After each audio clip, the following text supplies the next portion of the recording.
Next सवाल जिसकी हम बात करेंगे, इसमें हम कैलकुलेट करने वाले सिंपल इंटरेस्ट को। अब बचपन के अंदर 7th 8th क्लास के अंदर हमने सीखा था कि सिंपल इंटरेस्ट क्या होता है। मैं थोड़ा सा रिवाइज करवा देती हूँ क्योंकि फ्रैंकली मुझे भी कभी कभार याद नहीं रहती जो चीज़ें बचपन में सीखी थी। सबसे पहले तो हमें क्या दिया जाता है, एक प्रिंसिपल अमाउंट दी जाती है। प्रिंसिपल अमाउंट, इसको हम कह देते हैं P।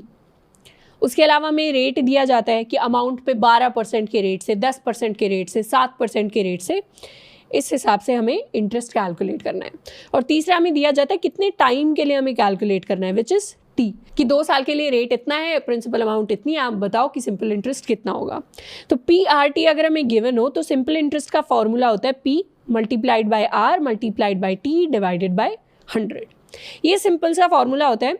इंटरव्यू में वैसे इतनी सिंपल प्रॉब्लम्स नहीं आती है जिनके हम फ्लो चार्ट्स बना रहे हैं, लेकिन अगर कभी कभार मान लीजिए फन के लिए या किसी दोस्त ने पूछ लिया है, कहीं भी आप इजी लेवल के प्रॉब्लम्स प्रैक्टिस कर रहे हैं, वहाँ पे कहीं पूछ लिया, तो कभी भी ऐसा नहीं होगा कि आपको सिंपल इंटरेस्ट का फॉर्मूला आता है या नहीं आता है उसके ऊपर आपको जज किया जाएगा।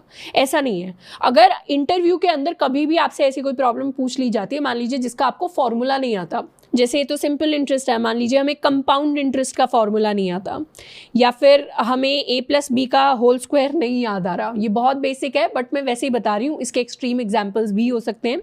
अगर किसी चीज़ का हमें फॉर्मूला नहीं याद आ रहा, जिसका कोड से कोई लेना देना नहीं है, वो मैथ वाली चीज़ है, तो हम अपने इंटरव्यूअर से पूछ सकते हैं कि मुझे इसका फॉर्मूला बता दो, फिर मैं कोड को जावा में लिख दूंगा। मुझे जावा में लिखने से प्रॉब्लम नहीं है, मुझे बस बचपन के फॉर्मूले याद नहीं है, तो उसमें कोई हिचकने वाली, कोई प्रॉब्लम वाली बात नहीं है, कोई इंटरव्यूअर आपको जज नहीं करेगा।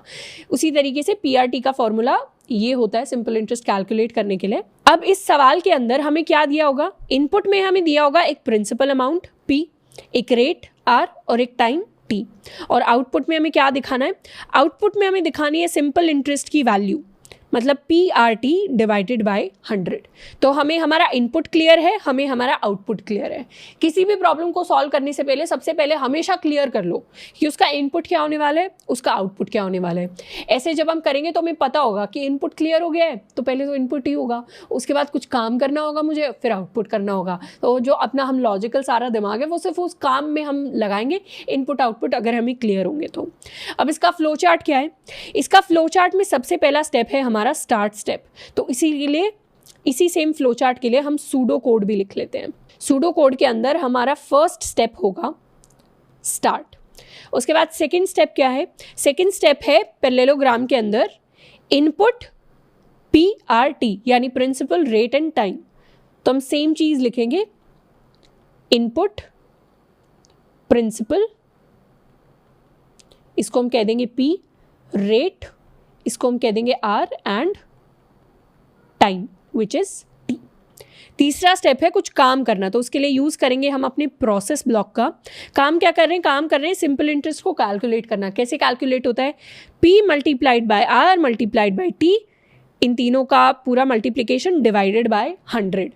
अब एक स्पेशल चीज़, जावा के अंदर जो मल्टीप्लिकेशन साइन होता है वो ये छोटे वाला x नहीं होता, मैथ वाला। मतलब मैथ में मुझे लिखना होगा AXB इस तरीके से कुछ, जावा के अंदर हम लिखते हैं A*B, यानी इस तरीके से क्रॉस बनाते हैं, बीच में एक लाइन लेके जाते हैं। ये होता है जावा के अंदर मल्टीप्लिकेशन का साइन।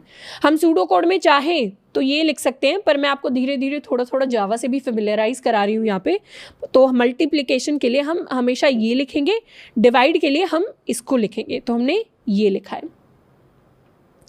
अब इसी सेम चीज़ को, इसी सेम स्टेप को हम यहाँ पे लिख लेते हैं सूडो कोड में, calculate simple interest SI is equal to P multiplied by R multiplied by T divided by 100।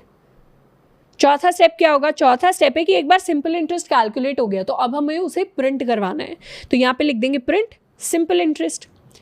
तो फोर्थ स्टेप हो जाएगा हमारे लिए प्रिंट, इसको हम डिस्प्ले भी कह सकते हैं, इसको हम आउटपुट भी कह सकते हैं, सिंपल इंटरेस्ट। ये जो SI है इसकी जगह मैं पूरा सिंपल इंटरेस्ट भी लिख सकती हूँ, पर क्योंकि SI लिखने में टाइम कम लगता है तो मैंने अपने वेरिएबल का नाम SI लिया है।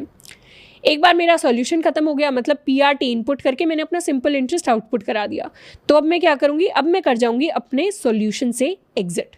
तो यहाँ पे सूडो कोड में फिफ्थ मेरा जो स्टेप होगा that will be my exit step. तो एक तरीके से मैंने अपना फ्लो चार्ट भी देख लिया है और मैंने अपने सूडो कोड को भी लिख लिया अपने प्रॉब्लम के सोल्यूशन के लिए।